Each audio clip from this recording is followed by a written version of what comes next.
right, we are back. The 3&D podcast is back, and much like the fact that we're back, the NFL's back. So I know my boy Wayne is happy, and he just told me his predicted record for his Pittsburgh Steelers. Go ahead and tell the people, Wayne. Hey, predicted record right here. We're going 11-5. You heard it here first. And the standout or surprise player from their roster this year is going to be Deontay Johnson. I have no idea who that is, but he's our wide receiver number 2, right behind Juju. Dude's okay. a stud. So is Juju or Deontay going to have a better season? Ooh, I'm going to say Deontay. Wow. Yeah. Okay. Yeah. And as per usual, like we said before the podcast, the Houston Texans, my team, will remain mediocre, much like my Houston Rockets, baby. Hey, mediocre squad. This is Houston sports. Who are we kidding at this point? Bruh, that's tough, man. I'm sorry. Let's get into it, though, because we got a lot to talk about. A lot has happened within the past, I don't know, since we last spoke last week. So we got 2 teams that have advanced to the conference finals and 2 teams that are still, or 4 teams, I guess, still hanging by a thread. Do you want to start with the Eastern Conference, or do you want to start with the Western Conference, Wayne? No, let's get the East. Let's get the East out of the way. All right. So, I mean, that's probably been the more exciting conference, but only because of one series, and that would be the Raptors and Celtics. But let's start with the Bucks and the Heat, because that one certainly seemed to be quite the surprise. And I know we talked about it a little bit last week, but the Bucks just really dropped off, and it didn't help them that in Game 5, they didn't have Giannis because he ended up rolling his ankle again. But what were your thoughts on this series? And I guess just your thoughts on the Bucks, because they're really in no man's land at this point. Yo, first off, Giannis, dude, he's gonna have to add something to his game because right now it's getting easier and easier to stop him. We saw it with the Raptors last season and how they were able to contain Giannis and pretty much like just render him completely useless throughout the series. And then we saw it again this series where, I mean, not even Giannis was like just bad, but like the team around him, they just weren't firing on all cylinders. And so that was just a really tough series to even like look at, even on paper or even like in an app. Like you go on the ESPN app and look at the stats. Like it was just really tough to just sit there and look at that. Like, bro, what the heck? And we had such high hopes for this Bucks team to make it to the final. Like I had them winning the whole thing. Yeah. And then they just went out and just got pooped on by Jimmy Butler and them boys. So does Giannis really need to add to his game, or do they need a piece that's complementary towards him where he can just still do what he does while having another piece that maybe replaces his flaws a bit better? It depends. If he stays in Milwaukee, I feel like he needs to add something to his game. Which if he's going to, I would assume the main reason he's going to stay there is because who would turn down like a $250 million supermax contract at this point in their career? Especially, I mean, you saw those injuries towards the tail end of that series. You might as well cash in while you still can, or at least do one of those 1+1 deals like you see KD and LeBron doing. Mm-hmm. But yeah, if he's going to stay there, you're right. He's going to have to add something himself because beyond him, they're pretty much strapped financially. I mean, Eric Bledsoe's, which by the way is a horrible contract. If they need to move on from anybody, it's probably him. Yeah, they're strapped financially with him, Chris Middleton, Brooke Lopez. I figure they'll probably run it back. As much as people are wanting them to kind of do something really drastic, I don't think we're going to see anything crazy other than maybe a couple minor moves. And I don't know, is Mike Budenholzer staying, or is he pretty much just a regular season coach who looks great? You know, he was with the Hawks and took them to, I think, the conference finals and had 5 All-Stars on that team, but really didn't do anything in the playoffs. And we're kind of seeing the same thing here with the Bucks too. Yeah. I don't think they should blow the team up. Giannis, of course, he's going to want that money. So I'm saying if he's staying in Milwaukee, he needs to develop just one more part of his game. I mean, of course, you can go out and you can get a piece to kind of help him. And like you said, in the with his flaws or whatever, like where he's lacking, someone else can come and like be that for him. But I feel like in situations like especially like this, when you're in the playoffs and you're just getting completely shut down or you're not producing the same amount of numbers that you're usually doing, there has to be something else that you can do to kind of level the playing field, you know? And so if I feel like he develops, like, let's say he starts developing a 3-point shot. I mean, he did, but he doesn't use it as much as he could. Was it And let's you say that he, posted that one video or liked a video on Twitter? And it was like Giannis's first 2 or 3 years in Milwaukee, and his shot looked completely different than how it does now. Like it was a really fluid looking form, and something happened, I guess, midway through his career where his mechanics are just totally off now than before. I don't know if that was me, but I wouldn't put it past me to like something like that I because mean, it it looks it's totally different from his first few years. I don't. I feel like there's so much emphasis now on like trainers, like putting in work into guys' shot and changing their form and doing this and doing that, to where you would think too, like players can start to overthink it and mhm. overanalyze their shot to where it just starts to get to their mental. And we know, the mental part of the game is half the battle. Yeah, um, it really is. So I'd say add something to your game, make people respect you, make people respect another part of your game. That way it opens up the basic level of what you can do, which is two-step, one dribble, dunk. You know, that's the Right. basic level of Giannis. So if he can have people, if he can develop something that can get people to, oh snap, I got to guard him at the three because he can shoot now.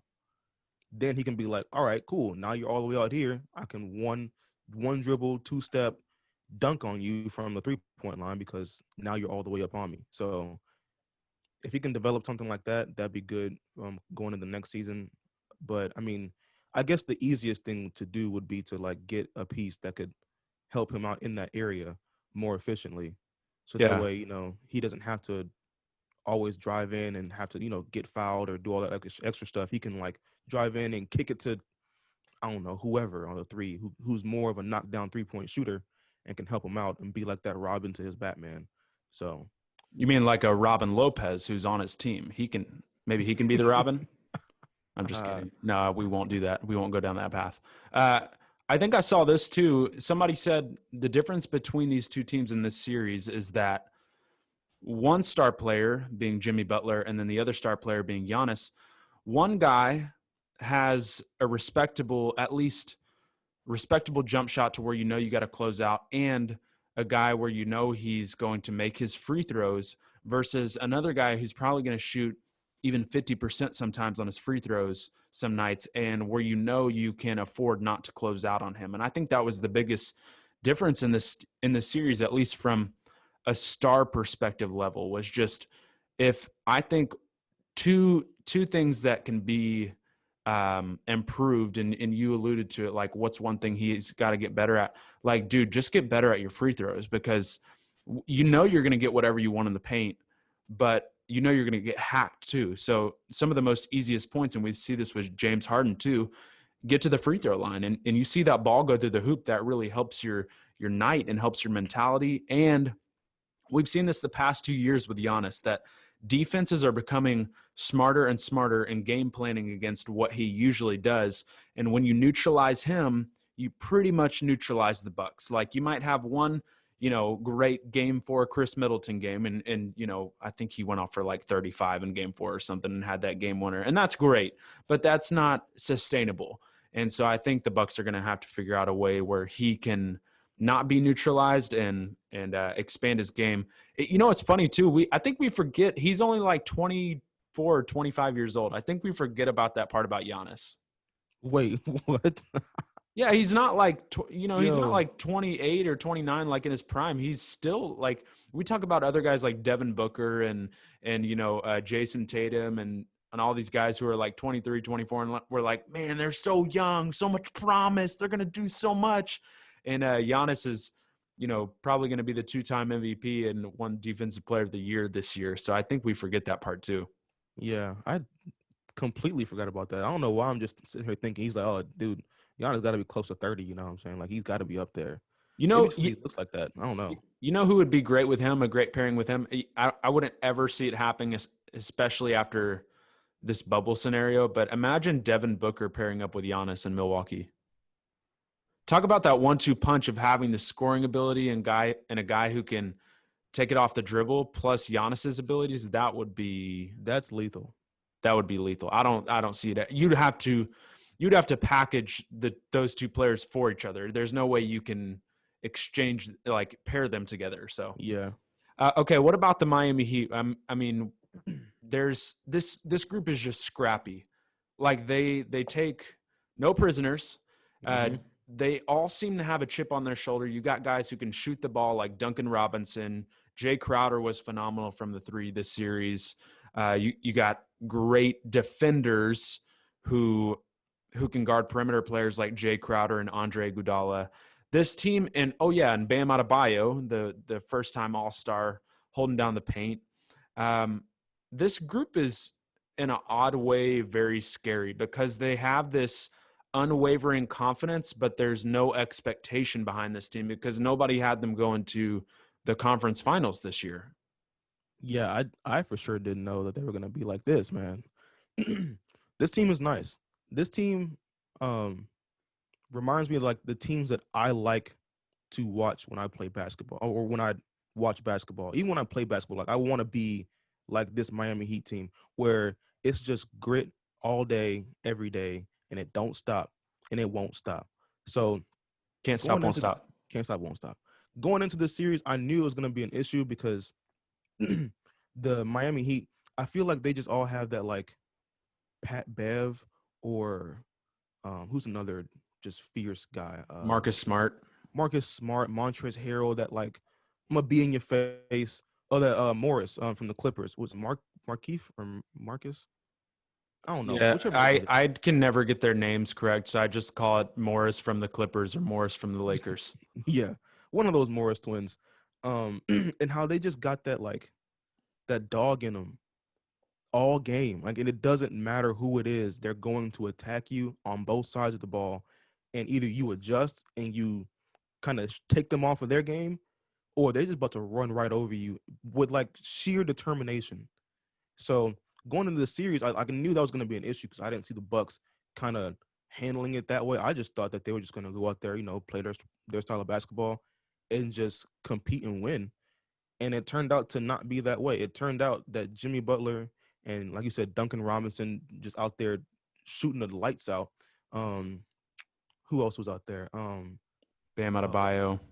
I'm forgetting who was out there with um Goran. yeah, Dragic. How am I forgetting about Goran Dragic, bro? What Dude, the heck? and how could we forget him? Because he's basically been, I feel like his career just in this bubble has been revived because of the play he's had. I mean, this dude's he's putting up like 23 and 10. Yeah, man. You know who he reminded me of a little bit? Talking about the bubble reviving people. Mike Conley came into the bubble, and once this whole thing started, dude, he was putting up some good numbers too. And I was like, wow, this is a different Mike Conley. I don't know who this is. Something happens after people have babies because Mike Connolly had his kid and he came back and he was playing great. And if you remember from last year, when Toronto went to the championship, Fred VanVleet wasn't really, Freddie VanVleet by that point. But as soon as he had his kid, it's like something clicked and the jump shot started going. I don't know. Maybe it's, I have a kid, obviously, Wayne. In those months or weeks leading up to the birth, you can get very anxious about everything because you know that thing's in the back of your mind. So everything you do from work to friendships or whatever just starts to become like a little bit shaky or a little bit timid because you know that's coming. So maybe just like the baby coming through just unlocks everything. Maybe more players should have babies so that their career can be revived. Somebody call up Oh my I don't god. know who's weak right now in the NBA that needs a revival. Maybe Giannis needs to have another kid. I don't know. Yo, could you imagine? Just like across the whole NBA, Hey, everybody got a kid. speaking of babies too, like, can we just talk about the baby section real quick in the bubble because they've officially have, I guess, family members invited to the games, and you have all these moms on like 8 moms on the sidelines, each with a kid, like all the same age. Like it's the best thing I've seen.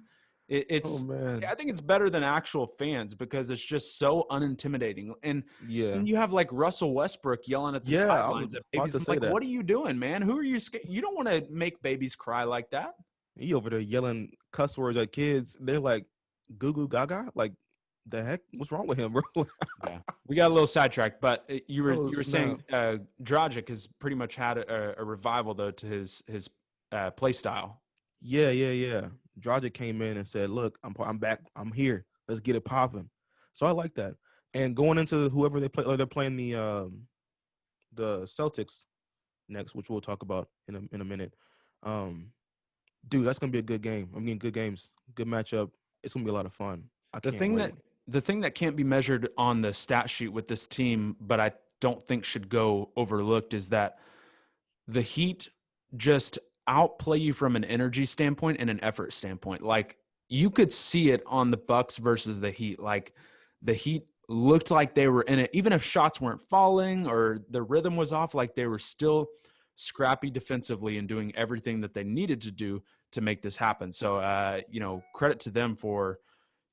And they didn't scrap till game 7 with the Bucks. They took the Bucks to 5 games and then it was over. It Mm-hmm. wasn't a sweep, but it was, I don't know, what do you call a game 5 close out the series? I feel like if you go A to gentleman sweep. a gentleman's sweep. So I was thinking about this last night too. If you go to 7 games, would it be considered a mop? Because like a sweep would be a broom, but if you're mopping the floor, like it takes a little bit more effort and then you have to wait for it to dry. So You know what? it requires, so if you I'll go take that. 7 games and you win like the Celtics did last night, would you say you completed the mop? I'll take that. I'll consider it the mop. I don't know if that'll catch on or not, but let's go ahead and hop into who you mentioned a little bit earlier. You talked about the Celtics advancing. This series was the mop series was crazy because Toronto versus Celtics. Look, Celtics jumped out to a 2-0 lead. We pretty much thought it was in the wraps. And then game 3, OG Anunoby comes out and scores the game winner with 0.5 seconds left. And then pretty much past that point, we knew it was going to be a series. If the Celtics won that game 3, it was pretty much over. But the Raptors made a way. They won their next 2. Game 5, the Celtics win that one. They go up 3-2. And then game 6 is where it got really interesting. This is where we had that double overtime Mm-hmm. game. Just some crazy, ridiculous plays. I didn't even get to watch the whole game, but I watched the highlights later on. And I have to say, I'm glad that that Nick Nurse not only feels the need to coach from the sidelines, but also play on the court. Because Yes. you had that play down the stretch where Jason Tatum thought Nick Nurse was one of the players on the floor and ended up turning the ball over because he passed it to Nick Nurse at the corner 3. What if Nurse would have pulled up for 3 right there and just, sealed the Yo, game for the Raptors? sign him. Give him a contract. Put him on Yeah, the but team. the Celtics, that game 6 was incredible, but really last night you kind of knew this was going to be a dogfight. It wasn't going to be a high scoring game. It was going to be ugly. And look, for the Raptors, it was pretty ugly. And I just have to – this is my one takeaway for the Mm-hmm. Raptors, Wayne, is we talk about Giannis needing to get better. The player for the Raptors that really needs to take a hard look at himself is Pascal Siakam. Yes, sir. I knew you were going to probably say that one too, but he is he is just – he looked so uncertain out there. Like every time he would have the ball, I think he turned it over like 5 times. He didn't have a great scoring night. And the kind of the patented Siakam spin move in the paint to, the kind of tornado move and get to the basket for a layup is just not really working. And then if his shot's not working too, this is kind of a mediocre player. And maybe it is the fact that maybe he is a second or third option. Maybe he's not a number 1 option like last year when he was the second tier behind Kawhi. But and then, of course, Lowry fouls out, the last minute of the game, which I think really hurt them too. But I think we got to give a lot of credit to the Celtics too, because Marcus Smart played incredible defense. Marcus Smart and Jaylen Brown pretty much locked up Siakam for the Mm-hmm. whole series. They neutralized him. But Jason Tatum is a superstar and deserves all the respect for closing this out in a game 7. I think he had like 20, 29 and 10 or something like that, and made a way for them to advance. So what were your thoughts on this series? No, I think you nailed it, man. This series was just tough. It was hard fought. We all thought it was going to be over because the Celtics were just like running the tables, and it was just like, you know what, go ahead and get the brooms out, because it's about that time. And then of course the Raptors came back and were like, nope, we ain't finished. So yeah, Game 7, I watched that game, and it was like I wanted the Celtics to win because I just love Jason Tatum, and I really want to see him just like elevate his level of playing, and I want to see him continue playing. Um, but at the same time, like I wouldn't be mad if the Raptors won because like they're the defending champs. They're coming back without Kawhi, and they made it this far, and they're like, you know what, we can do this without him. Like it doesn't have to be the Kawhi Leonard show. We're still a team. We're still, that championship caliber team that can come in and shake things up. It And was so I was certain. like, It was huh? certainly like a Cinderella story kind of feel with the Raptors. Like you wanted them to, do good and kind of prove that they don't need Kawhi to win. Yeah. And so either way, like I mean, of course I want to see the Celtics win, but like I wouldn't be mad if the Raptors won to move on to play the Heat. For me, I was really hoping to see the Celtics win so I could see like Jimmy Butler versus Jason Tatum kind of head-to-head matchup go off. Man, that's gonna be like I can't wait for that. That's just chef's kiss. So But so let's go there then. What do you think? So me personally, I think this is going to be a 7-game series. I don't think it's oh, going for to be sure. easy on either side because I think the Heat are scrappy, but I also think the Celtics are really scrappy too. And you got Marcus Smart kind of leading the way with that attitude to kind of galvanize those guys. So, what is your prediction? Like, how many games and who is going to win the series to advance to the finals? Yo, all right. So at this point, I'm gonna it's tough. I say it's gonna go 6 or 7. If it goes 6, it's gonna be the Celtics winning it in 6. But if it goes 7, it's gonna be the Heat winning it in 7. Interesting. Yeah. So So why that though? Like why do you think in a game 7 it's more favored to the Heat as opposed to, the game 6? because like we said earlier, they got that dog in them, and when everything's on the line, I'm gonna take that dog in this fight over the I guess the more technical side of things with the Celtics, how they have like Jason Tatum who can score. They have Kemba Walker who can, like he has so much stuff in his bag, it's ridiculous. You have Jalen Brown who's doing all the little things and he's getting his buckets. You have Daniel who Tice is nice, man. I'm telling y'all, Tice is nice, Tice bro. is nice. Tice is I like nice, that. That man. was good. You have Wanamaker who's out there getting the scrappy plays, kind of looking like a little Pat Bev out there, kind of. And then Marcus Smart, like what the heck? Marcus Smart does everything. But even with all that, I'm gonna take the team that says no matter what y'all do, we're gonna come out there and at least attempt to hit y'all in the mouth every possession. And that's what the Heat are gonna do. They're gonna come out there, they're gonna bully them. If it's a game 7, it's gonna be like, all right, we're gonna drop 80 points, but we're gonna make sure they drop 75. Like Yeah. it's gonna be just straight up defense and using the shot clock, taking time off, and just a really hard fought, gritty game that I think the Heat will win if it goes to 7 because they just got that dog mentality. They don't want to lose, and it's gonna, So yeah. Go ahead. so Wayne, we didn't really mention this the last series, but I think the problem for Toronto too was they didn't really have the alpha dog. And the alpha dog for that series between the Celtics and the Raptors was Jason Tatum. And the reason that they won last year, you have a great group of guys who know how to play basketball with each other. But if you don't have the guy down the stretch, and we kind of saw that in last night's game, it's Mm-hmm. it's hard to win a series. And so I look at that and I look at the Heat and the Celtics series and go, okay, who has the bigger alpha dog?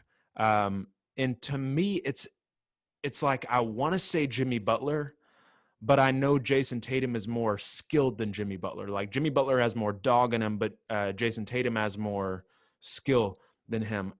And so I'm gonna edge out skill over dog for this series Okay. because I think there's going to be a healthy balance of both of those. But I think having Jason Tatum on your side is going to be a real big benefit, even if he is one of the youngest players out there, to push the Celtics over. But I don't think it's going to be easy, and I think it's going to go to another 7 games. So I'm gonna say Celtics in 7 games. All right, there it is. But we'll see how it goes. I think they start what?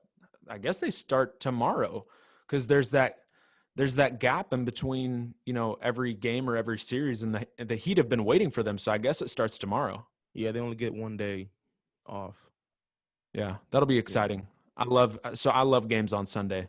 I don't know what it is, especially in the NBA. You don't get many games on Sunday, but Mm-hmm. now we're competing with the NFL too, so it's gonna be Oh, tough. you already know where I'm gonna be Hey, we got to manage our on that time somehow. couch. You fill me in on the NFL, and I'll fill you in on the NBA. How about that? All right, that's a bet. All right, let's move to the Western Conference. Let's start with the Clippers Nuggets. So we thought this one was pretty much going to be that gentleman's sweep that we thought. Mm-hmm. But last night, right before the Game 7 between the Raptors and the Celtics, the Nuggets managed to overcome a 16-point deficit in the fourth quarter, and down the stretch ended up winning the game, I think, by about 8 points or something to make this a 3-2 series, which makes it interesting. I still don't think it makes it I don't think it favors the Nuggets in any way still. I think, look, the Clippers are weird because they have these weird mental laps just all the time. And they're a team that could close it out at 3-1, but for some reason they either get into their own heads or they fall out of rhythm or they don't lock in mentally to really close up the game. But you got to credit the Nuggets too to stay alive. I mean, in the last series, the Nuggets came down from 3-1 against the Jazz, so maybe that's just their thing that they do. Maybe it's like, maybe the coach is like, all right, game plan, y'all. I need you to lose pretty much all your games up till 3-1, and then let's really kick it into gear because that's when y'all do best. I don't think that's his plan, but maybe the Nuggets make this interesting, but Wayne, I don't really see this becoming much more than what it was last night. I think the Clippers end up closing it out tomorrow night. But just give me your thoughts on that game from last night and how you think this pans out. Okay, so I watched this game too. And first half, Clippers came out and it was all hands on deck. We gotta hit these shots, and it was ridiculous. They were like, at some point, 10 for 15 from the field to the and then the Nuggets were like 2 of 11 or something like that. It was just like not looking good for the Nuggets at all. And so the first half, I mean, you had Pat Bev going off, you had Kawhi going off, you had Paul George doing his thing, you had Montrez coming in like tail end of Pandemic the P. first quarter. Go ahead. Pandemic P. Pandemic P. Yeah, he came in. He was trying to look like playoff P. It was all right though. It was a good attempt. He had like 20 something points in that game. And then so there's 2 things for me that I saw in that game, and I think this is why the Clippers lost. Number 1, at halftime, they were doing the inside the huddle thing or whatever with Doc Rivers, and he was like, "All right, we got to come back out and we got to attack early, like really just reestablish that dominance in like the first 5 minutes of the third quarter, and so we can get things going." Like back, because they already had a pretty good lead going into halftime. So we got to come back out with that same fire, that same intensity, and just, basically put our foot on their neck to make sure they can't get up. And then they let Paul Millsap go off for like 15 points in the third quarter. And I was like, yeah, Morris, he got in Millsap's face, and Millsap said, you know what? On second thought, I'm in the NBA. I got a contract. Let me show you what this contract does. He dropped 15 on your head in one quarter. And then the other thing, Lou Will is too much. He's too worried about that copyright with the lemon pepper Lou and not worried about playing basketball, because this man has been AWOL, bro. Like, this man has been shooting this team into the ground. And which is crazy because we talk about Lou Will, where like he comes off the bench, he brings that fire, and we haven't been seeing that fire. And that's what really put the Lakers in a hole, because I mean they lost by, like you said, 7 or 8. Lou Will, if he makes 3 shots, it's a whole different ball game. So those are my 2 takeaways. They didn't come out with that same fire they had in the first half, and like you said, they had those mental lapses where like first half they were making the open pass, they were moving the ball, swinging it, finding the better shot, and it seemed like everything was clicking. And then in the second half, it was just like we don't know what the heck like it was like a bunch of Siakams out there. Like we don't know what to do. Throw the ball, shot clock violation. And then the Nuggets were just like, all right, and now we turn it up and we come back and we win. Yeah, So you would think it's partially Clippers let their guard down, right? And then mhm, the other part of it is the Nuggets picked it up defensively too. So it's like when you switch yeah, those two things, I feel like it would swing in the favor of Nuggets, which it did. But who would have thought we would be talking about Paul Millsap in a Game 5? I mean, I forgot about this yeah, dude years ago. The Atlanta Hawks, Paul Millsap. I guess the real playoff P is Paul Millsap, baby. Playoff yeah. P. Forget Paul George. We got Paul Millsap in the joint right now. Hmm. Uh, hey, did you see the comments by MPJ Michael Porter Jr. after I Game did. 4? So I wanted to talk about this with you and just to fill the listeners in on what this was. Ah, This is a rookie who looks pretty good in his first year and kind of jumped into the starting rotation come bubble time. But after Game 4 when they lost, he basically said like, yeah, Jokic is great and Jamal's great, but we got to find a way to get other players involved. And I guess in that game he had like 15 points in the first half and then nothing after that. And I guess you saw Damian Lillard on Twitter kind of be like, what is this dude talking about? And people getting hmm. upset with him. Wayne, fill the people in on why people got upset with his comments, because some people might be confused like, well, he's just voicing his opinion and he was right and he was this and he was that. Fill people in on why people were actually upset. So here's the thing. There are certain things that you are feeling and that you want to say, but you don't say it to the media. Because when you say it to the media, that's when they start to nitpick and they start to take things out of context and they try and, paint this picture that's not really there. So him saying that they need to get more people involved, as true as that may be, because they do need to get more people involved, you don't say those things out to the media. You keep those things in house. Talk to your guys. Be like, hey, we got to get the ball moving. We got to do this and that. Blah blah blah. And then you let the media pick up on the fact the next game that, oh snap, last game they didn't have the ball moving. This game they do, and they're getting more players involved. So yeah, you don't want to say those things out loud. You want to kind of keep that in house with the team only, and then come out next game and then just execute. So And that's more of a, I mean, if you say something like that, that's kind of more of like a regular season thing. Like that's not something you say in the middle of a playoff series. Like you can afford to yeah, get away with that in the regular season, deal with it from the media or whatever. But you don't, especially, I felt like part of the reason people were upset too was because, he doesn't really have the leverage at this point to be like a voice in that. Like he's still a rookie and he's still learning.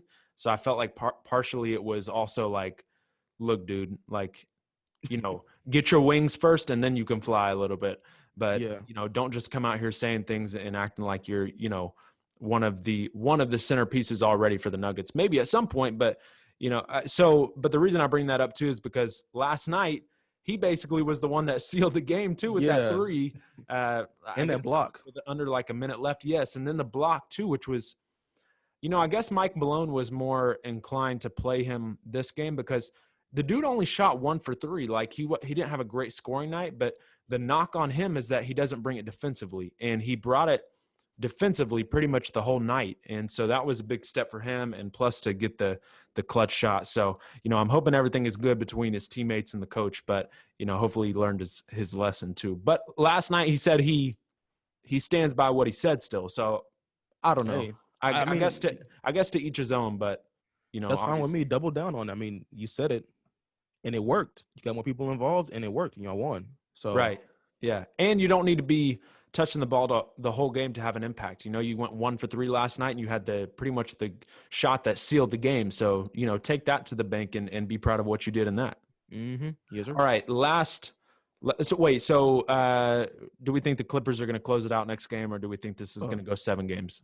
yeah, they're gonna close it out. I mean, Kawhi Leonard went out. He had like 30 something points, and when Kawhi and Paul George are having a night like that, I don't put it past like Pat Bev and Lou Will and all those role player type of guys. to like see that next game and be like, okay, we need to step it up. Even though Pat Bev was going off this last game, just do the same thing again. Literally, just get Lou Will to put the ball in the basket more, and you win.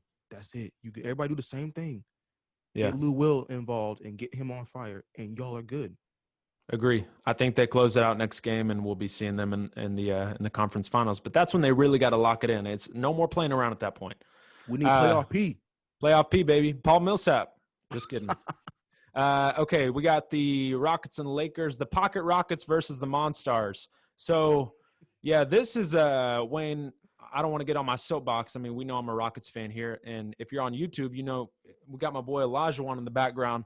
I think they really need his help at this point because they're down 3-1, and it doesn't look very good at the moment.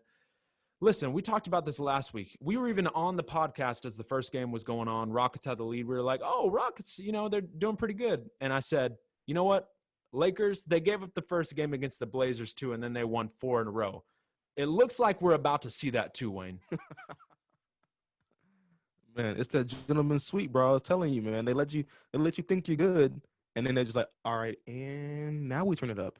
Yeah. So yeah, The most infuriating part too is there's like a new thing to be frustrated about each game.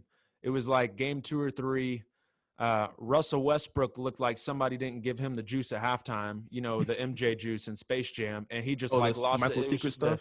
The powers were stripped from him at some point because he looked like a bobblehead out there every time he tried to handle the ball. So I don't really know what happened to him. He had a couple of bounce back games, but I just don't really think he's playing to his strengths. Like with Russ, I think you want him to kind of play from the post, you know, like get inside, dominate, or pass from the post and get other people involved. Like you might make a couple threes, but we really don't need you out there, right? Mm-hmm. And with Harden, you know, his last game shot 2 for 11. Here's the frustrating thing about Harden, and I don't know if it's him or if it's the system. Maybe you can help me out. But every time Harden comes and gets doubled, he passes out from the double, which is what he should do, right? You're not going to just shoot it up when somebody comes and doubles you. But he passes the ball away, but there is no off-ball action with him. It's simply get the ball away, let somebody else execute, and those guys really don't know how to do that because their system's not set up that way. So why not, if you're James Harden, and again, I don't know if this is a directive from the coach or this is just his own weaknesses, but why not cut off ball? Like this is what the Lakers are doing really well. They're moving the ball and they're ball watching when LeBron has the ball. They're keying in on him, and he's getting all these role players getting backdoor cuts like Kyle Kuzma and Alex Caruso and Morris and all these guys, and that's really how they're getting beat. But the Rockets, I feel like, need to also implement something like that rather than just simply saying we're going to shoot the 3 ball and we're going to, you know, get to the foul line. But what happens if those two things aren't working? Because if those two things aren't working, you're pretty much in the hole like we see them right now. Mm-hmm. Yeah. So, like you said, like the backdoor cuts, the constant moving from the Lakers is what's really taking the Rockets off their game. Um, and I wanted to bring this up, like when you're not moving on offense, you're not making those off-ball cuts, it makes playing defense a lot easier. Because if I'm guarding you, or if you're in my zone or whatever, and I know you're not gonna move, I can then go do something else because I know I can at least come back to this spot because you're not gonna move, you're not gonna do anything. Right. So you're making it easier on the defense to be able to drop down and cover somebody else and double team somebody else because they know he's gonna have to get the ball off and he's gonna get it off to you because you haven't moved. Like if you're not moving and cutting and constantly in that rotation, you're making it so much easier. So yeah, the Rockets gotta figure out a way to just, and it goes against everything that Dan Toney loves because he wants to shoot the 3 and then get back on defense. That's what he wants. But he's gonna have to like find ways to exploit that middle ground, that area, and get guys running in and out, and get those guys not to just sit on the 3-point line, but to move and slash. Like Eric Gordon, he's a slasher. That dude can slash really good, and I And didn't even he see can get that to the coming. bucket, and he's a bowling ball. Yeah, and like it's like a part of his game that he developed over time. Because before he was just I'm gonna shoot the 3 and get back on defense. Now he's like, look, I can slash, I can do whatever. They got to get on his level or Right. on his mindset at least, and be able to think, okay, what can I do to help James out. If I'm over here and let me move, set a screen, roll, like do something. Don't just There's stand there. there's got to be more in a playoff series than what you did during the regular season. Like it doesn't work. And yeah, I don't know. There's just not a lot of hope at this point. I think what will happen, honestly, is kind of the same thing that happened in the Nuggets Clippers series. We're probably going to see the Rockets, take game 5 and people are going to be like, ooh, this is getting interesting. But then the Lakers are going to take it in game 6, which I think we both had the Lakers in 6 for this series. So if it turned out that way, we would both be right. But, it doesn't look great for the Rockets. Plus you add this Daniel House situation.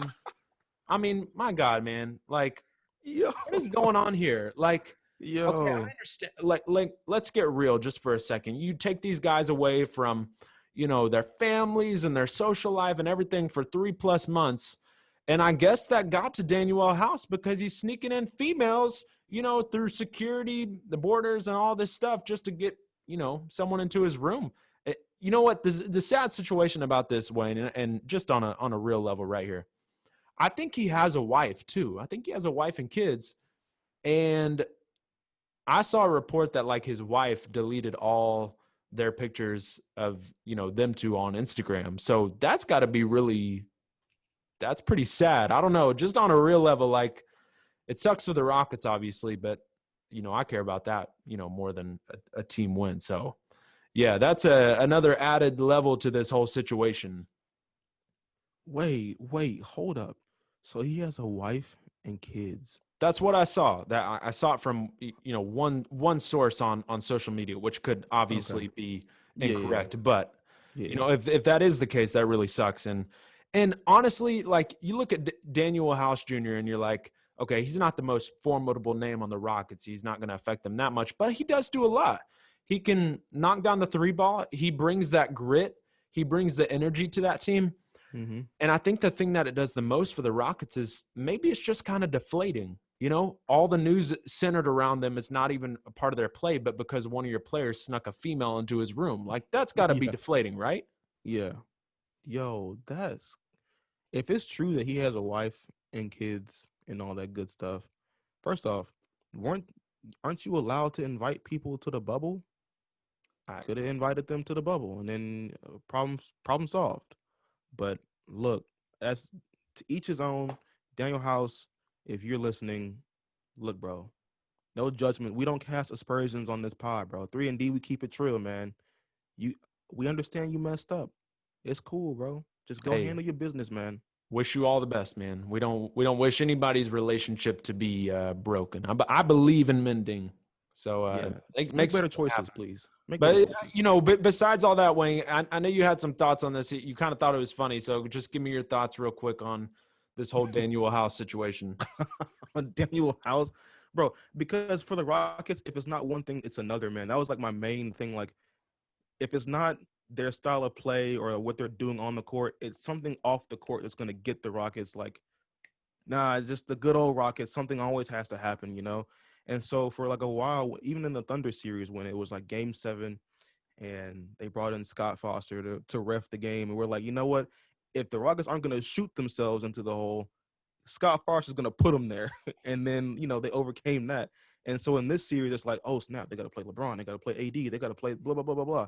And it's like, well, if it's not, you know, LeBron James dunking on the whole franchise, shout out my homie Caleb. If it's not LeBron James dunking on the whole franchise, it's Daniel House Jr. trying to, play Super Smash Bros. in his room, Man brought his Nintendo Switch and he was like, hey, I got Smash Bros. Let's go play. I'm so glad you're saying this and I'm not. Dude, like, bro, that was the first thing I thought. I was like, Oh, bro, I'm Super literally Smash Bros. Ain't sweating worth right it. now. Super Smash ain't worth it, bro. I'm sorry. It's not. Okay, let's move on. Oh, Lord forgive us. Okay. Obviously not the most ideal situation for the Rockets, but Mm-mm. we'll see what happens. I mean, we're gonna see the Lakers and the Clippers in the conference finals, right? Yes, it's LA, man. Yeah. LA versus Okay. LA. So we'll make predictions beyond that point when something more definitive happens. We're not gonna make predictions quite yet because we've seen 3-1 leads get dispersed in the past. So, Mm-hmm. we'll just hold our tongues for now, but we're pretty sure it's going to be the Lakers and the Clippers. Okay, let's move on just to some coaching things, Wayne. The first things first, Billy Donovan and the OKC Thunder decided to mutually part ways. What does this mean for that organization and I guess what they're planning to do this offseason? Um, I don't know. I really because there was speculation that CP3 might be on the move to Milwaukee to go help out Giannis, or I don't know. The Thunder, of course, they need to make moves because they were close. They were close, and in my opinion, if I'm making any moves, or if I'm moving anybody, like after Billy Donovan leaves, we got to find somewhere for Steven Adams to go. Like if that's just me, because if I'm watching that series against the Rockets, Steven Adams was like a non-factor, like especially in Game 7. Like he just looked like he didn't want to be there.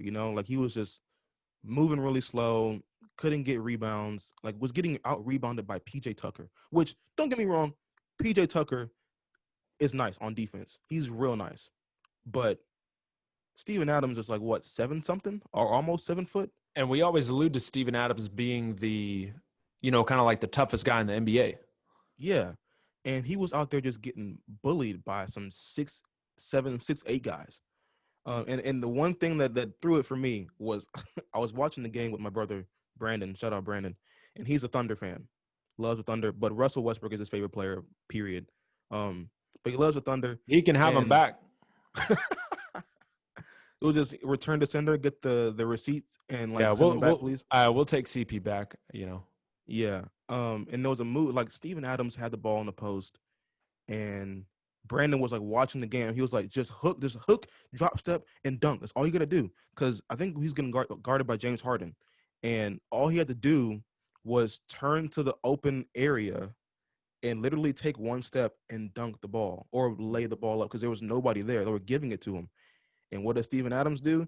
He turns into like 3 defenders and tries to put up a hook shot, and of course he misses. And that really solidified for me. Steven Adams doesn't have that offensive skill set because he never had to develop it because he always played with Russ. Right. He didn't have to have an offense. He just had to get the ball to Russ and let him work. It was kind of So, like putting a square peg in a round hole. yeah. And then so with CP3 coming in, like CP3 demands the best out of everybody. Like when he's on the court, he wants your best. But Steven Adams could not give CP3 his best in that series. And so if anybody's got to go after Billy Donovan, they mutually parted ways, it's got to be Steve. They got to get somebody in there who can fill those shoes and be a scorer on the offense as well as play defense as well as Steven Adams did. But not in that series because Steven Adams looked a little bit So Yeah, that's my thing for the Thunder. I would think this is maybe the first big domino to fall. Like, I think they're probably buying into the youth movement at this point. They've had Billy Donovan for 5 years. And hey, give credit to him too, because let's think about this. He had KD and Russ right before KD left. So he had to manage that. Then he had to go to just Russ. Then he had to go to Russ and Paul George. And then he had to go to this basically youth movement with a few veterans. And, he's held up pretty well. And that's just not good for a coach to set him up for success when there's all that movement. So I personally hope he gets another chance in the NBA somewhere else because, I think he needs a situation that's a bit more stable than the one he experienced with the Thunder. But I do think this is kind of the first big domino to fall. I feel like we'll see those big names like Steven Adams and more veteran names.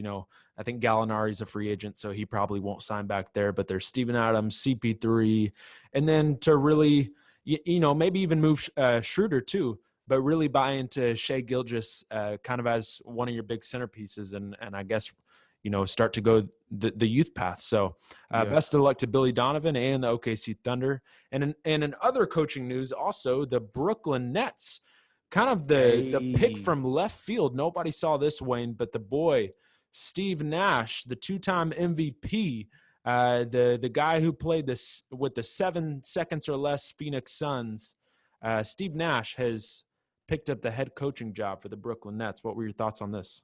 That boy Steve Nasty is in the building, baby. Come Ashty, I on, love that.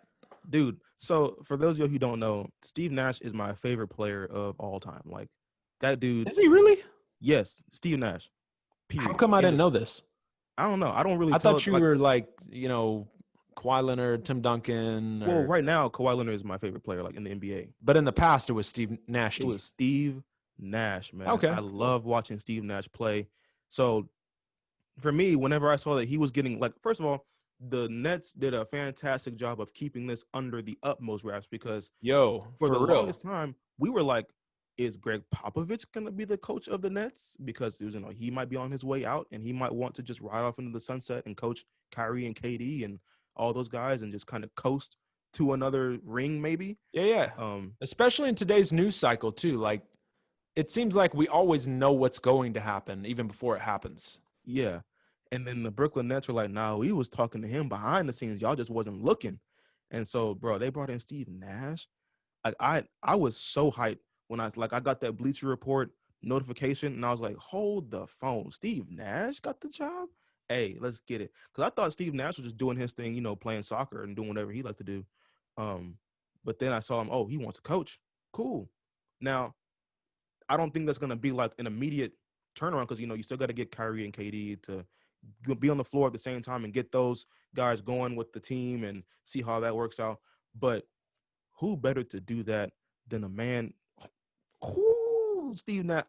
I have no words, man. I Yeah, love quite Steve Nash. quite a few connections here too. I mean, I guess in the past few years he was one of the player development coaches over in Golden State. Like he worked with Kevin Durant quite a lot. So I guess Katie put his signature on this one too to kind of say like, yeah, I'd love to have Steve Nash over here, Let's and get then it. also. There's been, I guess, a lot of lashback and some encouragement with this, but he has no coaching experience. I mean, he's never done this, and he's put into a championship team, or at least the expectation is that to basically say, here's the keys, go.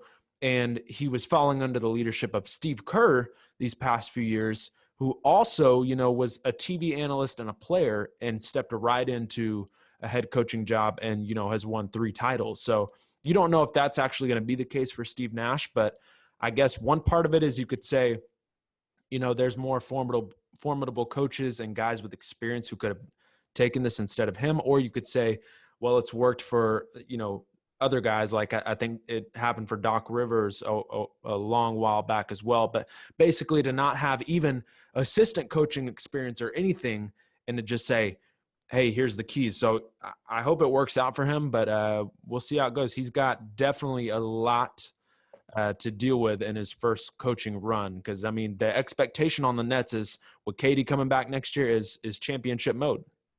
Yeah, I'm excited to see how he handles. Like, of course, you got to handle their skill and handle the right rotations and all that stuff. But I'm excited to see how he handles like the personalities because you got Kyrie and you got KD who have like 2 of the biggest personalities in the NBA. Period. It's a lot So to handle. yeah, it is a lot to handle. It's But like I me mean, and you. Like we're a lot to handle. You don't want to put us 2 in the same room. Like it's a lot to nah, handle. bro, No, I'm just it's kidding. getting crazy. But I'm excited to see how he does that. I mean, if he's been learning from like Steve Kerr and all that, he should be fine because Steve Kerr, dude is like up there as far as coaches go. Yeah. I mean, to be put in that situation and to produce like he has meant. So I think it's gonna be fine. It might take him a couple years to kind of get.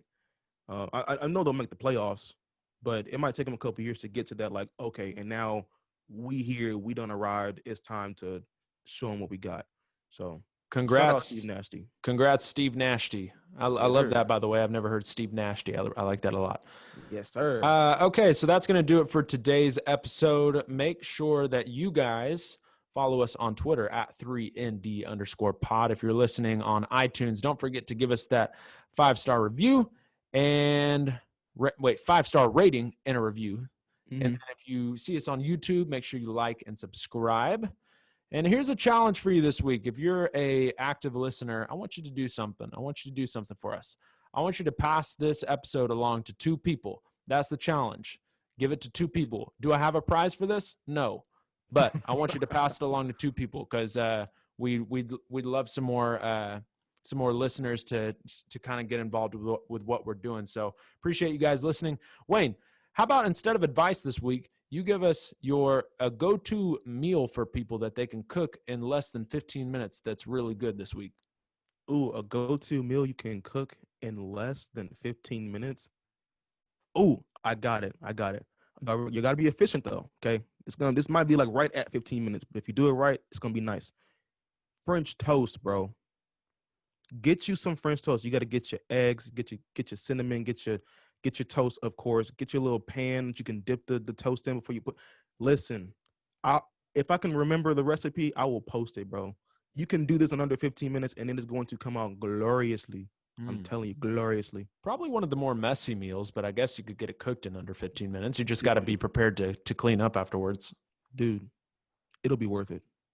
Guaranteed. All right. Just like Wayne cooks up his Eggos or his waffles or whatever, French toast, we have cooked up this episode, and we are looking forward to more basketball within the next week. Thanks for joining us, y'all. Peace.